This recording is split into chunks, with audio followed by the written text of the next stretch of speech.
I was gonna do a nice Independence Day poem, but I knew that had I done that most and probably all of my black subscribers or any random black people coming across my channel who could see that I'm black would probably completely disagree with my doing an Independence Day poem. And here's the problem, and a lot of white people will not understand. The damage that has been done to the history of this country in completely whitewashing and erasing the contributions that black people, Africans made to this country's independence, growth, and success has been so complete as to ensure that black people are so disenfranchised today more than ever before in the history of the country. I read history a lot. I read research a lot, and I go through history a lot, and it says that black people were the ones who were integral in actually making sure that this country became independent. Not everybody was a slave, and in fact, slavery wasn't a thing the way that you think it was. And even the people who had bought people into slave so depended upon them that they treated them as family. And here's another thing. Out of all of the stuff that you want to talk about as far as slavery is concerned, still only 1% of the entire population could even afford slave or even had slaves. And out of that 1%, most of them couldn't afford but one slave. So then we have millions of black people on the shores of the United States, a lot of whom were completely free. You have the rare instance that you have the Supreme Court cases saying, no, once a slave, always a slave. And that Supreme Court case solidified racism in the United States. That was the first time that you actually had racism, complete and utter racism. And for those who don't understand what the word racism means, it doesn't mean calling a black person the N-word. That is not racism. You are so uneducated, and the educational system has been so dumbed down, so that now people don't even know what English words actually mean. No, social justice warrior racism doesn't mean somebody hates somebody else. In fact, racism has nothing to do with it. You can have racism between what we call today white people. That means one group of white people hate another group of so-called white people. And yes, it's racism, because the definition of racism is one group exploiting another group. That means when they exploit, they take all of their riches, their wealth, their time, their labor, and they are in a position to be able to exploit another group. That's why when you hear people say black people cannot be racist, it's a fact. Because first of all, a lot of you don't even know what the definition is. If you don't know what the definition is, of course you're going to be like, oh, black people could be racist too. No, that we can't. We are not in the position to exploit white people. And a lot of the and the intelligence has been so dumbed down that you don't even know facts. Like the silly white woman who brought a Supreme Court case saying that black people took her position in college, when the fact is that based on affirmative action, the fact is 90% of affirmative action goes to white women. Because although affirmative action was instituted, written, and intended to do away or repay the evils that white racism towards African descendants in this country, the feminists, the Jewish people got feminists to insist that white women be called minorities, the biggest slap in the face of justice in the history of the country. How in the world could somebody white be called a minority? It is an insult. It is a kick in the balls. And it is systemic racism. That's all it is. So white women are practicing racism on the entirety of the black population. And of course, white men are very happy to do it, because at the end of the day, white men are going to profit from white women being called minority. And this is all a part of the systemic whitewashing, eradicating anything that black people have done. And it is far worse today, far worse. Go back to the picture of Washington crossing the Delaware. 2 people at the very front of the boat are black. The guy literally holding Washington's arm is black. The chief spy of Washington was black. You say, how's that possible? How could the chief spy of Washington be black? Because black people were not seen as second-class citizens. They were not seen as animals. They were not seen as not contributing to society. You forget the Moors actually invaded Europe and ruled in Europe. How in the heck could Europeans think that Africans were inferior when not a century beforehand they were ruling Europe? And I do mean ruling. Spain, Italy, Greece. A lot of this stuff that you're learning is actually retaliation, such as the Crusades. You think that the Europeans invaded the Middle East? No.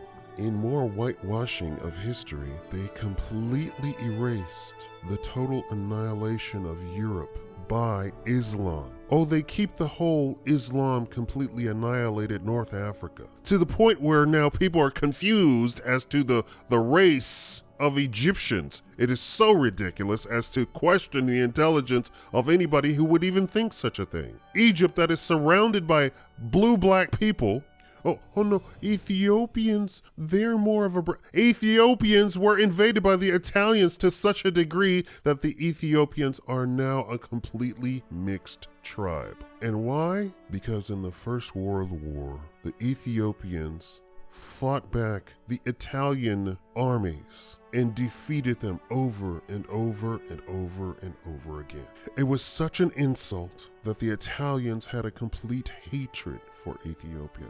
So at the beginning of World War II, they made a beeline for Ethiopia when they got tanks and all that sort of stuff. Although they had been defeated in tanks during World War I. But the Italians, sort of like the Greeks, sort of like the Romans, once they invaded a place, they settled down, unlike the English and the Germans, who modus operandi was to completely dominate and eradicate local populations. Hence the United States, right? Hence the white people coming to the United States and eradicating the Native Americans. And no, the Native Americans were not savage. They were simply independent of each other. Had the Native Americans ever come together, and they did finally, but it was a little too late. By the time that the Native Americans did come together, it was too late. There were millions of white people on the shores. Black people were so integral to the formation of the United States that the United States would not be without Africans, would not be without black people. And the continuous contributions that black people made to this country has been so eradicated and erased out of history that in Black History Month, it's not even taught, because you don't know what you don't know. You don't know that the first president of the United States was actually a black man. Oh no, now there's people who are going to say, oh, he wasn't actually president. For all intents and purposes, he was president. And yes, he was black. And I know there's this debate that still wants to say that no, it wasn't the black guy, it was the white guy. There was a white guy and a black guy with the same name. One was a governor, one was the president of the United States. You're so hell-bent to make sure that black people are not accredited with your very existence, with the very existence of the country. You fight it so because the system has made it so that you hate black people. The system. And what's funny is, there's a white lady who teaches this. She's brought in to teach corporate members, corporate employees about racism and racial sensitivity. She does it with a sledgehammer approach, and people are so incensed they get mad. But what good is it to say, sit down in the classroom and be calm about, oh, well, you know what, you shouldn't smack women on the butt and you shouldn't call black people the N-word. The end, let's go have donuts now. No, she actually says to be white is to be racist in the United States today, even if you don't realize it. And I'm saying the same exact thing. even if you don't realize it. Just by you arguing that no, there wasn't black people. Yes, there were black people. I said in my other statement, or I said it maybe in my Twitter, or I don't all of my social media gets so mixed up. I say it like 20 different times. I don't remember where I said it. The 1% rule, the 1-drop rule. And so the 1-drop rule is the notion that if a person has 1 drop of black blood, now it originated in South Africa, mind you, not the United States. Now, if it originated in South Africa, how long do you think it took to get to the United States? It took a very long time, didn't it? Now, South Africa was really racist and really tried to make sure, because there were millions and millions and millions of Africans living in South Africa who owned the land, and the white people wanted to make sure to keep them at bay. I don't know why the South African government hasn't just completely kicked out all the white people, and the white people claim that this is their land. I mean, it's like me coming and taking your house and you trying to kick me out, and me saying, well, but I've lived here for 10 years. Get the hell out of my house. Anyway, the notion of the 1-drop rule was not instituted way back when. And the 1-drop rule means that if you have 1 drop of black blood in you, you are considered black. This was something that came about in the 60s and 70s. I know people think that this is something historical. I keep saying today is far more racist than ever before. They couldn't do the 1-drop rule way back in the day because there were half black governors, half black, wait for it, KKK members. I'm talking about the original KKK. This is like the 3rd institution of the KKK. The KKK formed and died immediately, the first one. Second, formed, lived a little, and then died. And we're living in the 3rd KKK. The very first one died because people literally were like, what? You know, we really don't hate black people. We might hate Jews, but we really don't hate black people. I mean, literally, the guy comes over and fixes my house, my entire, everything in it. And the KKK only formed after slavery, so I don't think KKK has something about slavery.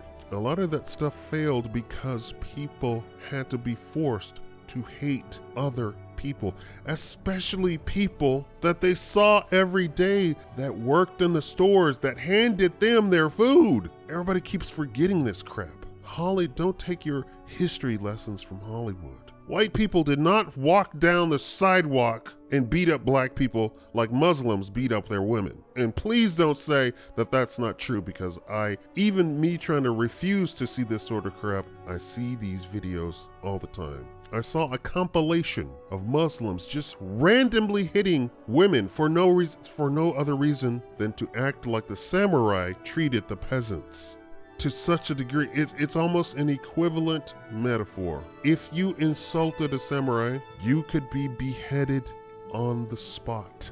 And this is how Islam is acting to women. I do not understand why women even live in an Islamic country that treats its women like that. You know what? That's worse than slavery. And what's crazy is feminists do not champion women in those countries, because if so, they would be over there having a massive exodus of women, because that's the answer. Don't live there. Fathers murdering their daughters because they will or will not marry somebody, because they were accused of being raped. We live in a messed up world, but I'm concentrating on black people in the United States and the contributions that black people made. Today is far more racist than ever before. You are made to hate black people far more today than in the history of the entire United States. That's including Jim Crow. That's including lynchings.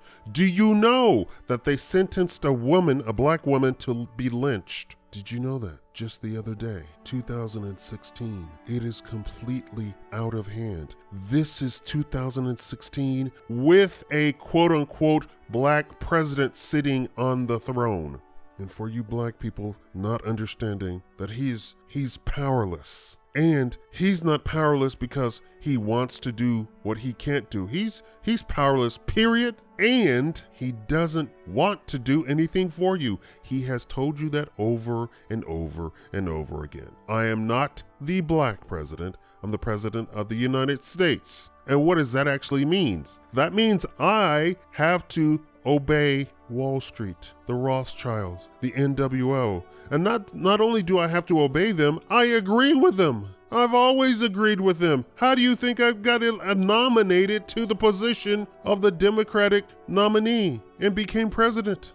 Because I agree with them more than anybody else, more than even other white men. And he's half white, just like the 6 other presidents who were half white before him. The first openly black president, it's almost like saying openly gay, right? The first openly black president will go down in history as an utter failure, as a horrible, horrible person who has marred and ignored the Constitution of the United States and driven it further down than even George Bush. At least George Bush has some sort of modicum of something.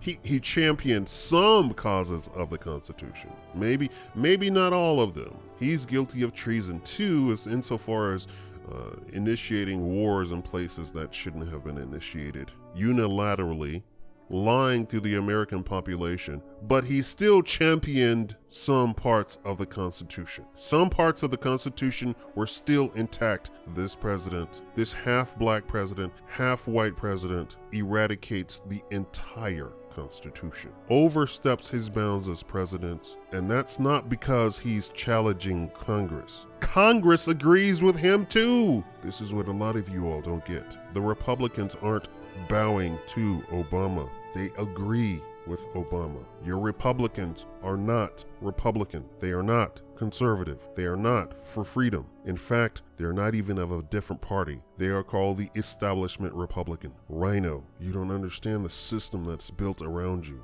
Like I said, racism can be inter-race, meaning white people can be racist against white people.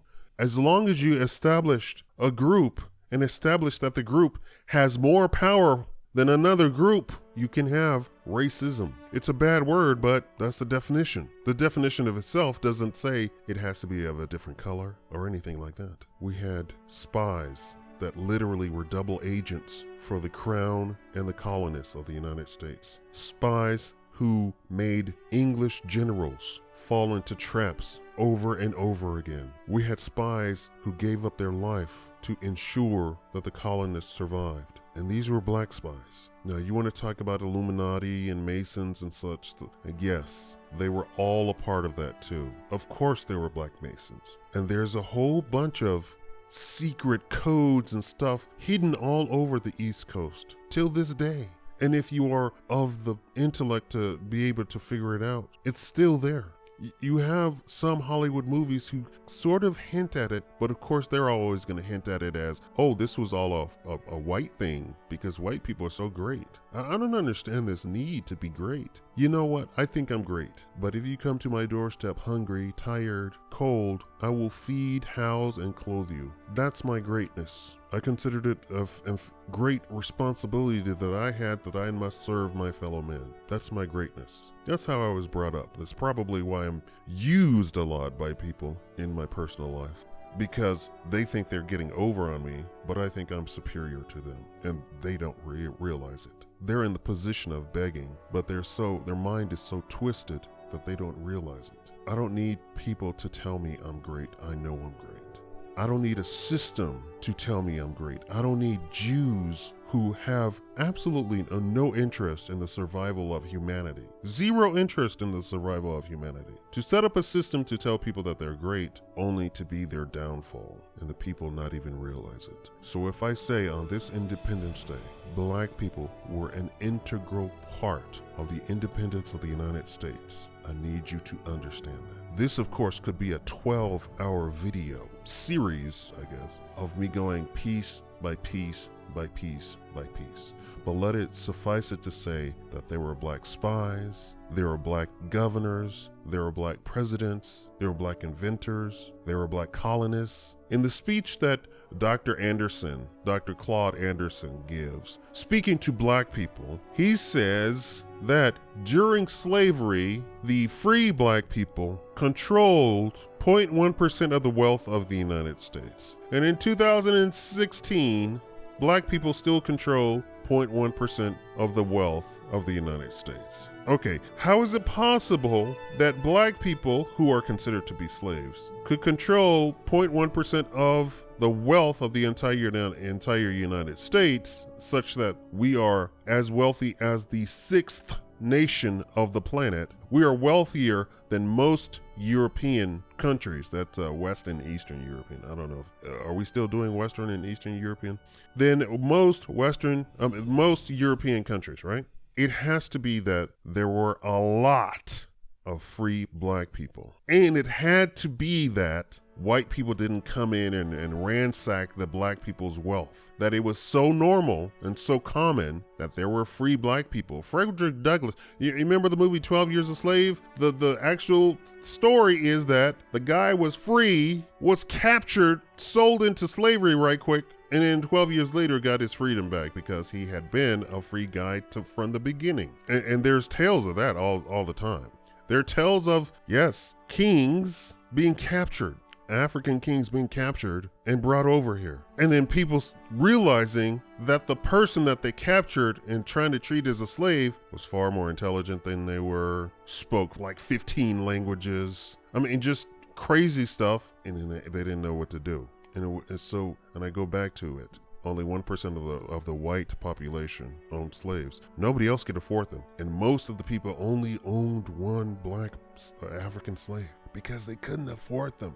You had to take care of the slave, quote unquote. And it's only until the Supreme Court made the terrible decision that you could never get away from slavery that you had chattel slavery being solidified in the United States. Before then, the notion that slavery was just like indentured servitude, that people who were enslaved could buy their freedom. There were many slaves who bought their freedom, just like in Roman times. Exactly like in Roman times. This whole notion of chattel slavery never came about until we get to the United States, until that Supreme Court case. Until that time, still there was slavery. Until that time, black people were not seen as second-class citizens. But in their greed, they wanted the Supreme Court to say that. The Supreme Court said that, and then they went, so what do we have now? We can just declare black people to be a race of slaves, and they can never be free. Stick a pin in that. That was the idea. Black people still bought their freedom all the time. There's the story of the woman in New Orleans who owned the most slaves. She herself had been a slave at one point, and then she became free, and then she bought slaves and owned more slaves than anybody else. I'm talking about a black woman, of course, right? The history that you're taught about the United States has been so whitewashed, and the notion of what racism is, what it was, and what it is today is so different. Of course, you have the peasantry, the commoners trying to form the KKK, just like, now I'm not trying to say anything about anybody today, just like the hatred of the illegal aliens coming into the country and quote unquote stealing our jobs. That is why the KKK was formed, because the United States basically was lawless. And not only lawless, you had sheriffs, entire police departments who are all a part of the KKK. So this notion that the police are so honorable and just is laughable. You had judges, governors, police chiefs, entire police departments, everybody a part of the KKK. Why? Because, and I've said this before, black people were the workers. And if you work, you get money. If you get money, after a while, without a whole bunch of taxation, you accumulate wealth, even if you're paid very little. So these commoners, these peasants, these rednecks were so incensed that black people could have wealth that they formed the KKK. And they didn't want black people to gain power because, of course, they were afraid that black people would rise up and literally be able to buy retribution, basically, that they would take over and, of course, kick out the white people or just murder them, just like they were murdering black people. So they terrorized black people and have still been terrorizing to this day. And now we have liberals. These are the same Democrats. You know, KKK is a Democratic branch, right? Although the Democrats always say, oh, the Republicans are racist. The Republicans are racist. It's the Republicans that did everything for black people. And the independence of black people, the emancipation of black people, the institution of anything beneficial to black people. The Great Society, which is welfare, food stamps, all that crap, right? That's a democratic thing, and that is not benefiting black people. And of course, still the majority of people on welfare, food stamps are white people, of course. Although they try and make it look like a bad thing, and they're trying to make it look like black people dominate it. It's not true. Black people work. The vast majority of black people do menial labor. And again, let's go back to the notion of the KKK. The menial labor, if you work, you get money. If you get money and you don't have a whole bunch of taxation, you accumulate wealth. If you're at a lower rung, you're not taxed that much in this country today. Still, even under Obama, although Obama said you will be taxed all the way down to zero income. I don't know how you're going to tax zero income, but that's what he said. And that's on the books. Does that not clue you in that he's a part of the NWO right there? And that was the first thing that he did, the very first thing when he got into office. That was the first thing he did. He reduced all tax deductions from charitable donations down to the lowest it's ever been in the history of the United States. That was the very first thing that he signed. You could see that he completely changed his tune after the day after he was taken into behind closed doors and told and briefed on what it is to really be president of the United States. You could see the change in him. And you can see that he went from nearly a full head of black hair to now nearly a full head of white hair. I'm not saying anything good about Obama. I'm not on his side whatsoever. I'm trying to clue you into what's going on. And this is against white people and black people. We're all in this together. Even the people who think that they are superior, which is normally the most inferior part of the white population. It just so happens to be, right? Most KKK members are uneducated, poor people. Most skinheads, white nationalists, white supremacists are poor, uneducated white people. They're mad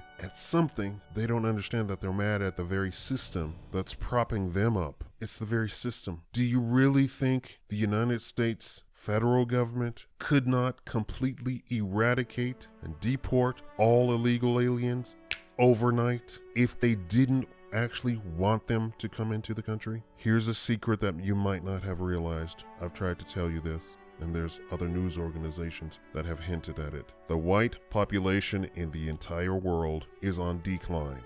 It's the same thing that happened in the Roman Empire. It's internal, and the Jewish elites have ensured that white population's on decline. Why? Because although they are white themselves, and I'm sorry to tell you white people, Jews are white today. These are not Hebrews. These are not Semites. They're white people, white, purely white. There's not a drop of Semitic blood in them. There's not a drop of black blood in them. They're purely white people. However, they see themselves as set apart, which is an insane notion. They have some sort of insanity. They have adopted a religion to such a degree that they believe that they are the black Israelites. I don't know how that happens, but it happened. So they see the white population that are not Jews to be inferior to them. And so they are succeeding at this campaign to eradicate white people off of the planet. And they are succeeding. They instituted feminism. And one of the chief things of feminism is that it's your body. You can murder your unborn child. And millions of white babies have been murdered in the womb. I know we talk about black children being murdered in the womb, but the white genocide is just as rampant to another degree. So that's just on the abortion side. It is a fact, when you become wealthier, you have less children, unless you're Catholic.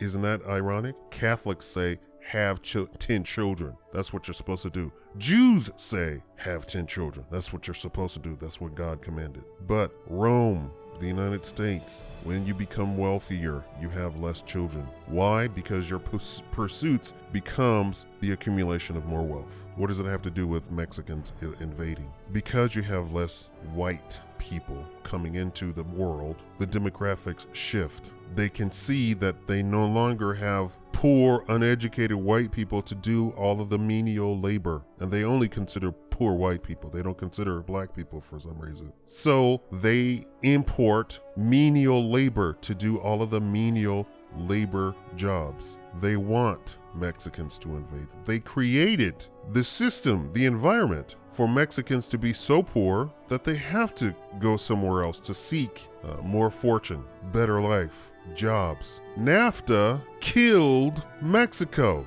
NAFTA also killed the United States, but there's so many people in the United States that the death isn't really felt. But NAFTA killed the United States just as it killed Mexico. Mexico, before NAFTA, had a much stronger peso. After NAFTA, they completely realigned the peso to be 1/10 the value of it was. You had rich Mexicans become poor people overnight, although they had millions and millions of pesos. From rich to poor, could not afford anything that they had before. Of course, since they're rich, a lot of them probably negotiated and got even more, billions of pesos, I guess. I worked in an industry at the time where the millionaires would call in to try and readjust the dollars for what they owed us. And of course we said, no, that has nothing to do with the United States. That is something that your government did. And of course, the elites of Mexico did it to their people, just as the elites of the United States did it to our people, Bill Clinton. And of course, that includes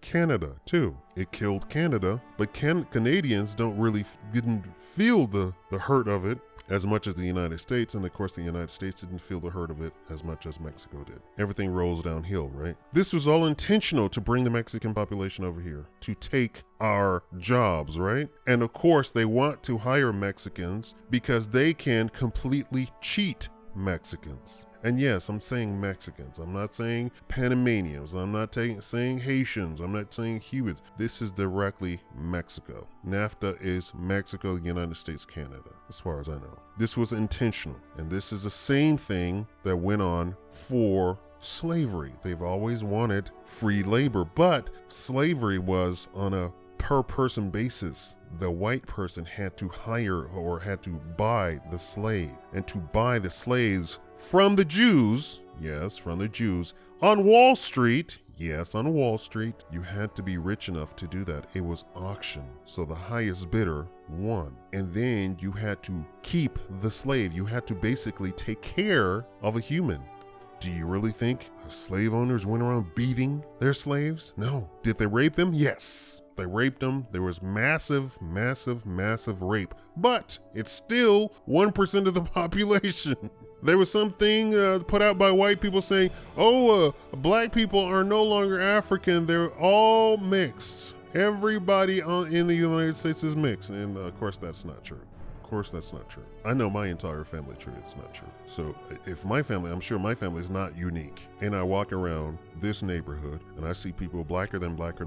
There's no possible way that they came out blue-black out of mixed race parents. I don't think my family's unique, and I don't think it's true. Because remember, there's a whole slew and more than 1% of the black population that were never slaves. Mine is one of them, that never had slavery in their family. Never. They were not raped by white people, and they definitely did not intermarry. It's only the weird southern blacks that were so enamored by white people that they intermarried with and intermingled with white people and formed groups of the one-drop rule. That was still instituted in the 60s. Anyway, I've spoken enough. Understand what we have. We have Independence Day. It also includes black people. No matter what the Jewish Hollywood tries and portrays, more than likely you're going to end up at every third person during the independence would have been black, and they would have been free. They wouldn't have been slaves, and they weren't forced to do it.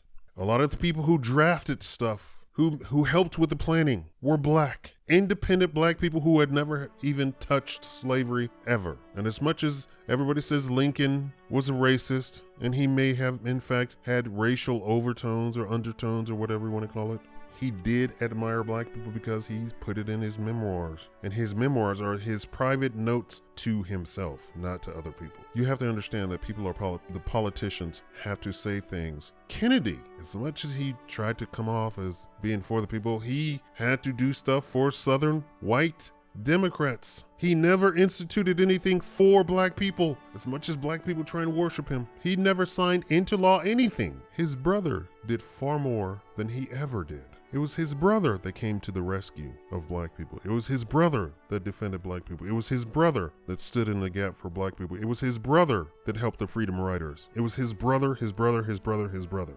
Why in the world does JFK get the accolades? I have no idea. Because he never did anything. Never. I'm talking about the actual deed, right? The fruit. The actual fruit never came from him. So take down your JFK picture and put up your Robert Kennedy picture. And that's my history lesson. Somebody asked me to do more black history in the United States. And here you go. Thank you for watching. God bless America.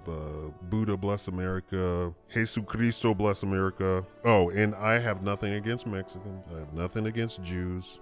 Amo a todos, j'aime a tous. I don't know how to say it in Japanese. I'm just giving facts. Just the facts, man. Thank you for watching the Shakaama Live Show.